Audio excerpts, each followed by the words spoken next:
Hello students, this is Abhishek Karma and you are watching our channel Study Class.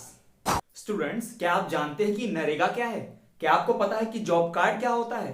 क्या आपको पता है कि अनएम्प्लॉयमेंट अलायंस यानी कि बेरोजगारी भत्ता भी दिया जाता है बेरोजगारों को?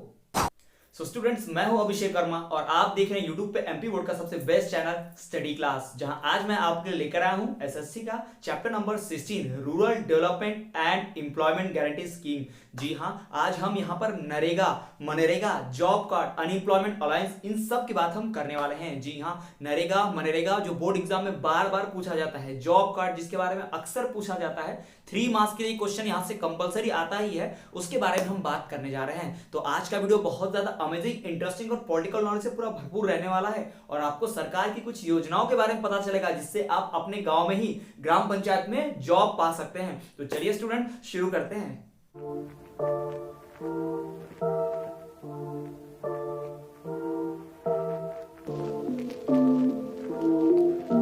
सो स्टूडेंट्स, वीडियो शुरू करने से पहले मेरी आपसे एक छोटी सी रिक्वेस्ट, मेरे इस चैनल को सब्सक्राइब और इस वीडियो को लाइक और शेयर करने की। जी हाँ स्टूडेंट्स, मेरे इस चैनल को आप सब्सक्राइब कर दीजिए, जो रेड में लिखा हुआ सब्सक्राइब उसे ब्लैक कर दीजिए और साथ ही साथ बेल नोटिफिकेशन पर ऑल पर रख दीजिए, ताकि जब भी मैं कोई न्यू वीडियो लाऊं तो आपको उसकी नोटिफिकेशन सबसे पहले मिल जाए और मैं आपके लिए इस तरह के और भी वीडियोस बनाकर लाता रहूं और आप अच्छे से और बहुत ही आसान तरीके से बोर्ड एग्जाम की तैयारी कर पाएं। तो स्टूडेंट्स, आज का वीडियो अमेजिंग है, साथ ही साथ इस वीडियो में आपके लिए एक सवाल भी लेकर आया हूं। जी हाँ, वीडियो के एंड में आपसे एक सवाल पूछूंगा और सही जवाब देने वाले विनर का नाम मैं अपने अगले वीडियो में अनाउंस करूंगा, तो वीडियो के एंड तक जरूर बने रहिएगा। तो चलिए स्टूडेंट, बिना किसी और देरी के हम शुरू करते हैं। National rural employment guarantee act 2005, जिसे नरेगा के नाम से भी, जी हां, national rural employment guarantee act जिसे नरेगा के नाम से भी जाना जाता है, यह सरकार की बहुत ही महत्वाकांक्षी योजना है। तो स्टूडेंट्स, इस 16 चैप्टर में हमें नरेगा, जिसे बाद में मनरेगा के नाम से भी जाना जाने लगा, उसके बारे में पढ़ना है कि योजना की शुरुआत कब हुई, कैसे हुई, क्यों हुई, इसके ऑब्जेक्टिव्स क्या रहे, इसके इंपॉर्टेंट क्या रहे और साथ ही साथ इसमें कैसी जॉब मिलती है। स्टूडेंट्स, इस तरह के चैप्टर से, इस पूरे चैप्टर से एमपी बोर्ड में टोटल 5 नंबर के सवाल पूछे जाते हैं। कभी कभी 2 ऑब्जेक्टिव पूछे जाते हैं, कभी कभी 3 नंबर का सवाल भी पूछ दिया जाता है। तो स्टूडेंट्स, ये चैप्टर बहुत बहुत इंपॉर्टेंट है, बहुत आसानी से आपको मार्क्स मिल सकते हैं और साथ ही साथ आप ये जान पाएंगे कि आप अपने ग्राम पंचायत से कैसे जॉब हासिल कर सकते हैं अगर आप 18 साल के हो जाते हैं तो चलिए स्टूडेंट, शुरू करते हैं national rural employment guarantee act के बारे में। तो national rural employment guarantee act यानी कि national rural employment guarantee act, जिसे शॉर्ट में नरेगा भी कहा जाता है, ये 2005 में लागू हुई योजना है। जी हां, भारत सरकार की बहुत ही महत्वाकांक्षी योजना है, जिसमें लोगों को रोजगार देने की बात कही गई थी, ये भी ग्रामीण क्षेत्रों में, रूरल एरियाज में। तो पूरे चैप्टर में क्या बताया गया है? पूरा चैप्टर है बेस्ड इस नरेगा के ऊपर। जी हां स्टूडेंट, पूरा का पूरा चैप्टर जो है बेस्ड है गवर्नमेंट की इसी स्कीम के ऊपर कि गवर्नमेंट ने कैसी योजना लाई, इस योजना को क्यों लाना पड़ा, इस योजना के लाने के पीछे मकसद क्या था, इस योजना का महत्व क्या है, इस योजना में होता क्या है, जॉब कैसे मिलती है और जॉब के साथ और कौन सी फैसिलिटी मिलती है, सारी चीजें इसमें बताई गई है। तो स्टूडेंट, सरकार की इस योजना के बारे में हम अच्छी से जानकारी ले पाएंगे इस वीडियो को देखकर। तो चलिए हम शुरू करते हैं।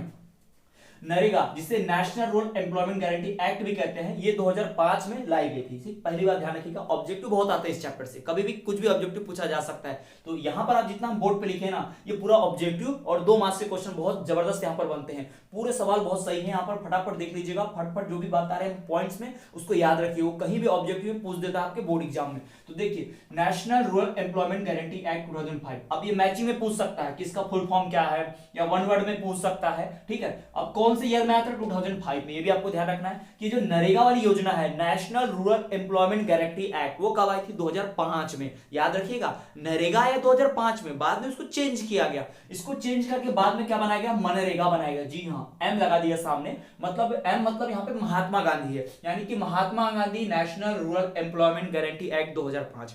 अब ये 2005 जो है ना, उस पूरी योजना में जुड़ा हुआ है, यानी कि योजना जो है उसका नाम ही है national rural employment guarantee act 2005। जी हाँ, ये 2005 अलग से नहीं लगा है, उस योजना के अंदर ही है। ठीक है, तो नरेगा जो है एक योजना है, भारत सरकार की बहुत महत्वाकांक्षी योजना है। ये स्कीम है जो गांव के इलाके में यानी ग्रामीण क्षेत्रों में लगाई गई थी भारत सरकार के द्वारा। चलिए अब देखते हैं कि इस नरेगा स्कीम को बाद में चेंज किया। जी हाँ, भारत के राजपत्र यानी कि गैजेट ऑफ इंडिया में भारत सरकार ने एक नोटिस जारी किया कि इस नरेगा को अब नए नाम से जानेंगे, इससे नरेगा नहीं बोलेंगे, इससे अब क्या बोलेंगे? मनरेगा बोलेंगे। यानी कि बस ये नरेगा था, आगे एम लगा दिया, मतलब महात्मा गांधी। सरकार को वैसे भी आदत है हर जगह हर नाम में गांधी गांधी घुसाने की। ठीक है, तो सरकार महात्मा महात्मा गांधी। और भी नेता थे, भगत सिंह, राजगुरु, सुखदेव, सुभाष चंद्र बोस, सरदार वल्लभ भाई पटेल, इतने नेता थे, रानी लक्ष्मीबाई, किसी के भी नाम पे किया जा सकता है, लेकिन नहीं, हर बात में नेहरू गांधी ही डालना है सरकार को। ठीक है, तो चलिए देखिए, उसकी बात हम दूर करते हैं पॉलिटिक्स की, हम यहाँ ध्यान देते हैं। तो जो नरेगा है, national rural employment guarantee act, कब आया? 2005 में। क्लियर है, यहां तक ठीक है। दूसरी बात कि 31 दिसंबर 2009 को सरकार ने, उसी सरकार ने पहले 2005 में योजना लाई, उसके बाद फिर उसी सरकार ने 31 दिसंबर 2009 को एक नोटिफिकेशन, एक नया नोटिस लाया, एक नया फरमान लाया कि अब नरेगा को नरेगा नहीं बोलेंगे, अब इसे मनरेगा बोलेंगे। यानी दिमाग देखो सरकार का, काम नाम बदलने पे ध्यान है, काम बदलने पे कोई ध्यान नहीं है। तो ऐसी भारत पिछड़ा हुआ है इन्हीं वजह से। तो सरकार ने क्या किया, 31 दिसंबर 2009 को गैजेट ऑफ इंडिया यानी कि भारत का राजपत्र, यानी गवर्नमेंट ऑफ इंडिया जो नोटिस निकालती है ना, उसे गैजेट ऑफ इंडिया यानी कि भारत का राजपत्र कहते हैं, क्योंकि वो शाही होता है, यानी कि गवर्नमेंट इश्यू करती है ना, तो उसे राजपत्र कहते हैं, गैजेट ऑफ इंडिया कहते हैं। तो 31 दिसंबर 2009 को नोटिस आया कि अब नरेगा को क्या बोलेंगे, मनरेगा बोलेंगे। और ये बात कब से लागू होगी?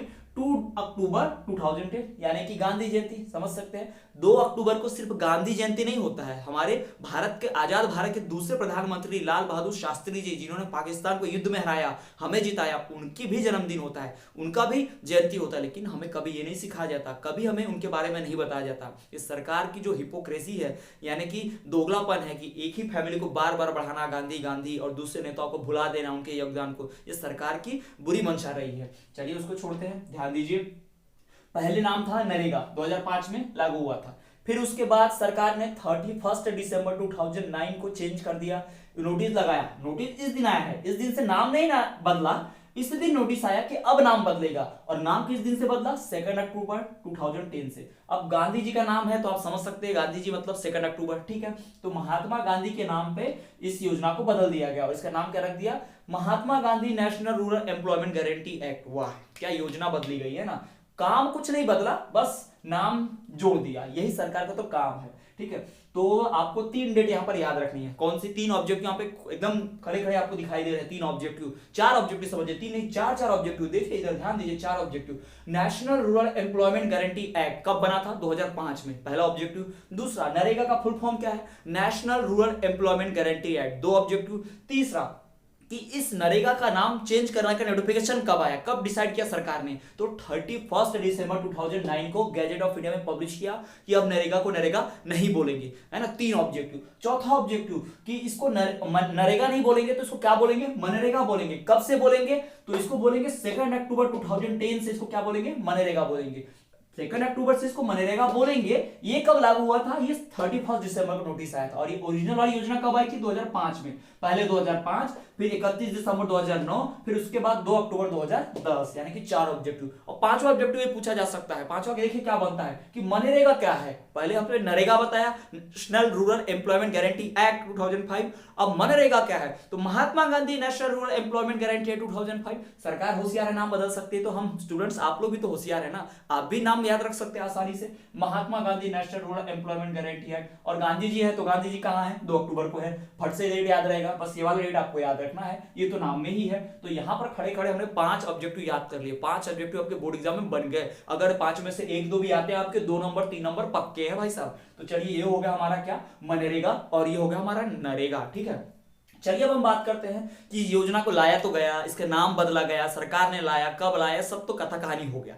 चलिए अब हम बात करते हैं इसका मकसद क्या था, आखिर लाया ही क्यों गया, इस तरह की योजना लाने की जरूरत क्यों पड़ी सरकार को, चलिए बताते हैं। तो देखिए, ऑब्जेक्टिव्स ऑफ नरेगा एग्जाम में पूछा जा चुका है। जी हाँ, 2 मार्क्स के लिए क्वेश्चन कई बार बोर्ड एग्जाम में पूछा जा चुका है, ध्यान रखिएगा, यहां अभी भी ध्यान रखना है। तो 2 मार्क्स के क्वेश्चन आपको दिला सकता है। ऑब्जेक्टिव यानी होता है मकसद, यानी कि इस योजना को लाने के पीछे का मकसद क्या था, किस वजह से सरकार ने इस योजना को लाया। तो देखिए, ऑब्जेक्टिव्स ऑफ नरेगा में, यानी कि ऑब्जेक्टिव्स ऑफ मनरेगा में, जो बोलना है बोल लीजिए, नाम तो एक ही रहने वाला है, योजना ही काम ही रहेगा इसका। ठीक है, तो देखिए सबसे पहली बात, पहला मकसद क्या था?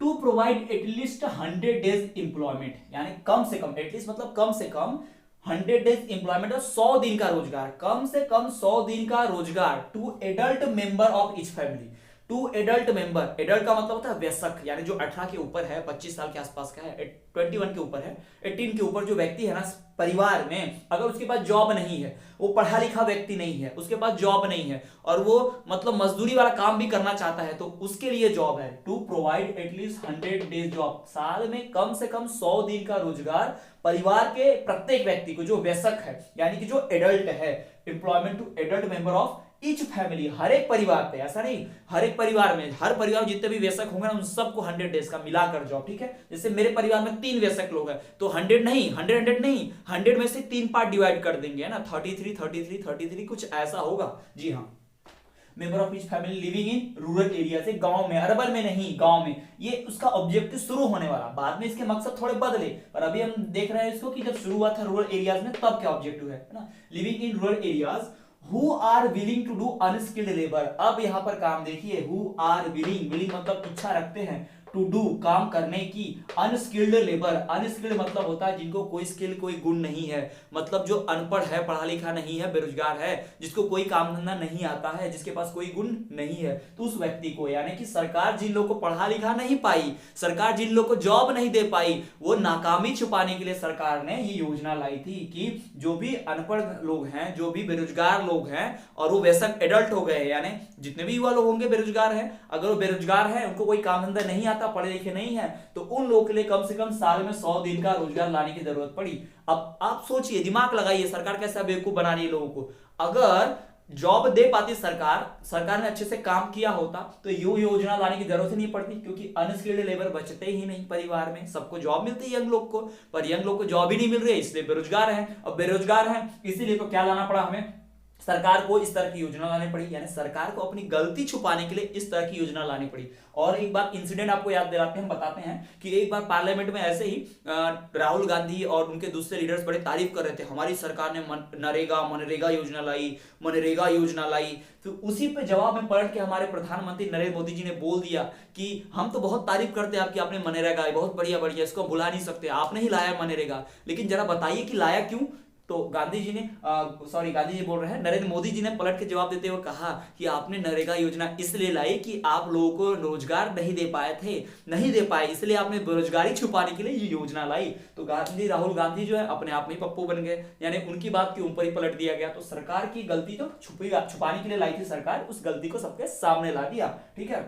तो पहला ऑब्जेक्टिव यही था कि 100 डेज का एम्प्लॉयमेंट देना है ना, एटलीस्ट 100 डेज का एम्प्लॉयमेंट देना, किसके लिए, एडल्ट लोगों के लिए, इस फैमिली के एडल्ट मेंबर्स के लिए जो रूरल एरियाज में रहते हो, और साथ ही साथ वो अनस्किल्ड लेबर यानी कि बिना कोई गुण वाला, बिना की स्किल वाला काम करने का, यानी मजदूरी का काम, गड्ढे खोदना, ना रोड बनाना, इस तरह के काम करने को रेडी हो, उन लोगों के लिए क्या किया गया था, ये काम शुरू किया गया था, ये योजना लाई गई थी। दूसरा ऑब्जेक्टिव बात करते हैं, to create permanent assets in rural areas, मतलब क्या, परमानेंट बेरोजगार पैदा करने का भारत में। देखिए सरकार की क्या मंशा है, टू क्रिएट परमानेंट एसेट्स, मतलब परमानेंट एसेट बना देना कि लोग परमानेंट इसी से कमाते बैठे हैं। तो अब एक बात बताइए, जो व्यक्ति काम करने की इच्छा नहीं रखता होगा, साल में 365 दिन होते हैं, वो 100 दिन भी काम करेगा तो दारू का पैसा जमा कर लेगा और दारू पीता रहेगा ना, कुछ दिन काम करने जाएगा, दारू पिएगा, फिर पड़ा रहेगा घर पे, यानी कोई काम नहीं करेगा। तो इस तरह से लोगों को आत्मनिर्भर बनाने के बजाय, लोगों को सेल्फ डिपेंडेंट बनाने के बजाय इस योजना में इस तरह की बातें की गई।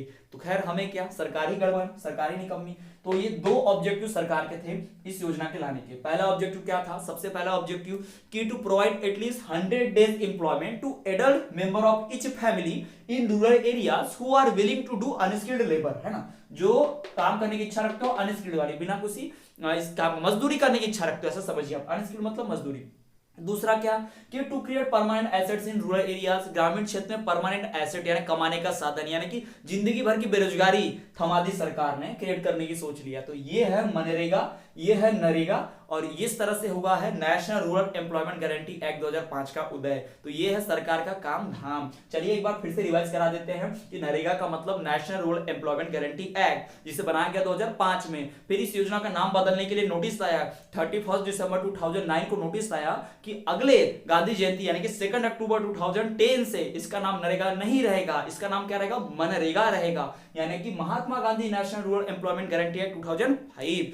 उसके बाद हमने देखा कि इसके ऑब्जेक्टिव क्या है, इस मनरेगा, इस नरेगा के ऑब्जेक्टिव क्या है। पहला ऑब्जेक्टिव यही कि to provide at least 100 days job, 100 days employment in rural areas to adult member of each family living in rural areas who are willing to do unskilled labour, जो अनस्किल्ड यानी मजदूरी का काम करने को रेडी हो उनको 100 दिन का जॉब देना है। साथ ही साथ to create permanent assets in rural areas. तो ये होगा नरेगा और मनरेगा और उसके ऑब्जेक्टिव। चलिए अब हम बात करते हैं कि इस योजना की खासियत क्या थी। What were the characteristics of MNREGA. Congress सरकार की नाकामी मेरा मतलब है नरेगा के बारे में जान लेने के बाद अब हम बात करेंगे नरेगा के कैरेक्टरिस्टिक्स की, कि नरेगा जो योजना है इसमें क्या क्या खास बातें, इसकी खासियतों की बात हम करते हैं। तो चलिए देखते हैं कैरेक्टरिस्टिक्स ऑफ नरेगा। पूछ देता है कई बार 3 मार्क्स के लिए, तो कम से कम 4 कैरेक्टरिस्टिक्स पता होना चाहिए, पर यहां हम आपके लिए 6 कैरेक्टरिस्टिक्स लाए हैं। 1-2 एक्स्ट्रा बोनस तो बता देंगे, चिंता मत कीजिए। देखिए पहला characteristic, based on principle of first come first serve, यानी जो पहले आएगा वो पहले पाएगा, जो पहले आया उसको जॉब मिली, जो नहीं आया सो गया। मतलब क्या मतलब, योजना ला रहे हैं कि लंगर बट रहा है, भंडारा हो रहा है, जो पहले आएगा उसको मिलेगा, बाकी का क्या, बाकी बेरोजगारों का क्या। योजना तो लाई थी रोजगारों को जॉब देने के लिए, लेकिन आधों को मिलेगी, आधे से ज्यादा को नहीं मिलेगी, तो क्या मतलब हो गया सर्विस का। योजना लाए तो ढंग से लाते, पर खैर छोड़ो, हम देखते हैं। Based on principle of first come first serve, यानी कि इसमें कैरेक्टरिस्टिक्स खासियत क्या है कि जो पहले आएगा उसे पहले जॉब मिलेगी, बाकी को अगर जॉब नहीं बची तो बाकी को घर भगा देंगे। ठीक है। दूसरा, employment work is given at panchayat level, और इसमें जो काम होते हैं ना वो ग्राम पंचायत के लेवल पर मिलते हैं, यानी गांव की पंचायत डिसाइड करती है कौन से काम करना है। गड्ढे खुदवाए जाते हैं, गड्ढे बुझाए जाते हैं, तालाब खुदवाया जाता है, तालाब बुझा जाता है, रास्ता ठीक है फिर भी उसको डबल से ठीक कर दिया जाता है। तो इस तरह के काम करते हैं नरेगा में, यानी कि देश को डेवलप नहीं करना है, यहाँ पर क्या करना है, टाइम पास कराना है, पैसे खर्च करने हैं। बेरोजगार जो बैठे बस दिखना नहीं चाहिए कि बेरोजगार है, बस कहीं पे काम पे भी घुसा दो, चाहे फालतू काम ही क्यों नहीं करते रहे। बोरी में से चावल निकालो, चावल गिनो और फिर बोरी में चावल भर दो, यही काम यहाँ बचा हुआ है, यही दिखाया जा रहा है। तीसरा, work is provided with in 5 kilometre radius of applicant, और काम जो मिलता है उस पूरे अप्लीकेंट यानी जिसने काम के लिए अप्लाई किया है उसके 5 किलोमीटर एरिया के अंदर उसे काम दिया जाएगा। बराबर है, 5 किलोमीटर अंदर, अपने गांव से 5 किलोमीटर पैदल चलकर जाएगा, काम करेगा, फिर पैदल चलकर आएगा। नहीं तो 20 रुपए गाड़ी का किराया लगा कर जाएगा और फिर 20 रुपए किराया देके वापस आएगा, यानी कि कितना पैसा मिल गया उसको, 100 रुपए में से 40 रुपए किराए का निकाल दो, 15-30 रुपए 40 रुपए बचा क्या, 50-60 रुपए वो देंगे उसको। रोजगार देने आए हैं, बेरोजगार करने आए हैं। चौथा, women are given preference while giving employment, यहां भी महिला मंडल का ही कब्जा है, यहां भी महिलाओं को पहले प्रेफरेंस, लेडीज फर्स्ट वाला डिपार्टमेंट इधर भी है। तो ये यहाँ के 4 प्रोविजन हो गए। पहला, based on principle of first come first serve, जो पहले आएगा उसको पहले जॉब मिल जाएगी। दूसरा, employment work is given at panchayat level, इसमें जो जॉब दी जाती है ना वो पंचायत लेवल पर दी जाती है, यानी ग्राम पंचायत डिसाइड करते हैं कौन सा काम होगा, नाली बनाने का, गड्ढा खोदने का, तालाब खोदने का, या फिर रोड बनाने का, बिगाड़ने का, जो भी काम पंचायत ही डिसाइड करेगी। तीसरा, जो काम मिलता है ना वो ग्राम पंचायत के 5 किलोमीटर एरिया के रेडियस में मिलता है, यानी कि work is provided with in 5 kilometre radius of applicant, जिसने भी काम के लिए अप्लाई किया है उस मजदूरी बोलेंगे, मजदूरी कर रहे हैं तो उसके 5 किलोमीटर एरिया के अंदर काम मिलेगा, उससे ज्यादा दूर नहीं। चौथा, यहाँ पर विमेंस को पहले प्रेफरेंस मिलता है, यानी विमेंस को ज्यादा चुना जाएगा, मेल लोगों को कम। मेल लोग वैसे भी बेरोजगार निकम्मे ही होते हैं, यहाँ भी बेरोजगार ही, कोई फर्क ही नहीं पड़ता। ठीक है। पांचवा जो है, old and disabled people are provided work according to their qualification. हर बात में मजाक नहीं, यहाँ थोड़ा अच्छा काम किया है कि जो ओल्ड लोग होंगे, बूढ़े लोग होंगे, डिसेबल्ड लोग होंगे, अपंग लोग होंगे, उनको क्या करेंगे, उनके अकॉर्डिंग काम दिया जाएगा, यानी जैसा काम उनसे बन पाता है वैसा काम देंगे। चलो कुछ तो अच्छा किया। छठवा जो है, there is a provision of free treatment in case of any injury during work, काम के समय अगर कोई चोट लग जाती है तो इलाज फ्री में करवाया जाएगा। ठीक है। ये सारी जो कैरेक्टरिस्टिक्स है नरेगा की, और बोले थे ना एक बोनस और बताएंगे, तो बोनस कैरेक्टरिस्टिक्स ये कि सरकार ने इसमें प्रोविजन रखा कि इन कामों में कभी भी मशीनों का इस्तेमाल नहीं करेंगे, जिससे लेबर कम लगे, यानी कि इसमें ऐसा काम करना कि ढेर सारे लेबर लगे। अब तो 6 महीने के काम को 6 साल लगवाएंगे क्या इस काम को करने में, यानी कि देश डेवलप करना है या कि अनडेवलप करना है, सीधा सीधा बता देते। यानी एक तालाब खोदना है जो जेसीबी से कम कितने दिनों में खोदा जा सकता था, महीने भर में या 2 महीने में, लेकिन अगर नरेगा लगा देंगे तो क्या होगा भाई, 2 साल तक तालाब ही खोदते रहेंगे, तो पानी कहां से मिलेगा, वाटर हार्वेस्टिंग किधर से होगी, है ना। तो देश बढ़ेगा या पीछे जाएगा, स्लो चलेगा फास्ट चलेगा, खुद ही देख लीजिए आप, इस योजनाओं के थ्रू खुद ही जान लीजिए। तो ये कैरेक्टरिस्टिक्स है नरेगा के, सरकार की योजनाएं हैं। स्क्रीनशॉट लिए थे नोट्स का, नहीं लिए थे तो चलिए बैक करो फिर से वीडियो को, फिर स्क्रीनशॉट लो, उसके बाद वीडियो आगे देखो। चलो सो स्टूडेंट्स, ये थी video chapter number 16 rural development and employment guarantee scheme की। इसका फर्स्ट पार्ट था स्टूडेंट्स। इसके अगले वीडियो लेक्चर में हम बात करेंगे जॉब कार्ड की, अनएम्प्लॉयमेंट अलाउंस की और साथ ही साथ इस नरेगा जॉब के इंपॉर्टेंट की। तो स्टूडेंट्स, आज के वीडियो लेक्चर में इतना ही। लेकिन जाने से पहले स्टूडेंट्स, आपके लिए आज का सवाल कि इस national rural employment guarantee act योजना को कब लागू किया गया था और इसका नाम कब बदल के Mahatma Gandhi national rural employment guarantee act कर दिया, यानी नरेगा को कब मनरेगा में बदला गया, उस डेट को आप कमेंट कर दीजिए। सही जवाब देने वाले विनर्स का नाम अनाउंस करेंगे हम अपने अगले वीडियो लेक्चर में। तो स्टूडेंट्स, ध्यान से देखते रहिए हमारा चैनल और स्टूडेंट प्लीज मेरे चैनल को सब्सक्राइब कर दीजिए, क्योंकि मुझे इस वीडियो को बनाने में बहुत तरह की मेहनत लगती है, बहुत तरह के रिसोर्सेस लगते हैं। तो आपका एक लाइक, सब्सक्रिप्शन मुझे बहुत ज्यादा मोटिवेट करेगा इस तरह के और भी वीडियोस बनाने के लिए, और मैं इस चैप्टर के और भी अलग अलग नए वीडियोस बनाकर लाता रहूंगा और आप एमपी बोर्ड के एग्जाम की तैयारी बहुत अच्छे से कर पाएंगे। तो स्टूडेंट्स, इसी तरह से हमारे चैनल पे बने रहिए और देखते रहिए हमारा चैनल। लेकिन अगर आपको इस तरह के और भी नोट्स चाहिए, न्यूज इंफॉर्मेशन चाहिए एजुकेशन पे, तो आप हमें फेसबुक, इंस्टाग्राम और टेलीग्राम पे फॉलो करना ना भूलें। हम हर जगह हैं। सो स्टूडेंट्स, अगर आप देखना चाहते हैं कि एमपी बोर्ड 2020 यानी 2020 में हुए एग्जाम में सोशल साइंस का पेपर कैसा आया था, तो उस पूरे क्वेश्चन पेपर का रिव्यू मैंने अपने इस चैनल पे किया हुआ है। वीडियो आप देख सकते हैं, लिंक में डिस्क्रिप्शन मिल जाएगी। साथ ही साथ आप रिसोर्सेज ऑफ इंडिया और भी दूसरे चैप्टर जैसे फंक्शनिंग ऑफ इंडियन डेमोक्रेसी और contribution of Madhya Pradesh in freedom struggle और भी कई चैप्टर्स की वीडियोस एसएसटी के आप देखना चाहते हैं, फर्स्ट फ्रीडम स्ट्रगल ऑफ 1857, तो इन सब वीडियोस को आप मेरे चैनल पर देख पाएंगे। लिंक में आपको डिस्क्रिप्शन मिल जाएगी, जाकर अभी फटाफट देख लीजिए। तो स्टूडेंट्स, इसी तरह से आप मेरे चैनल पर बने रहिए, देखते रहिए हमारे study class. You are the future of India. Piece.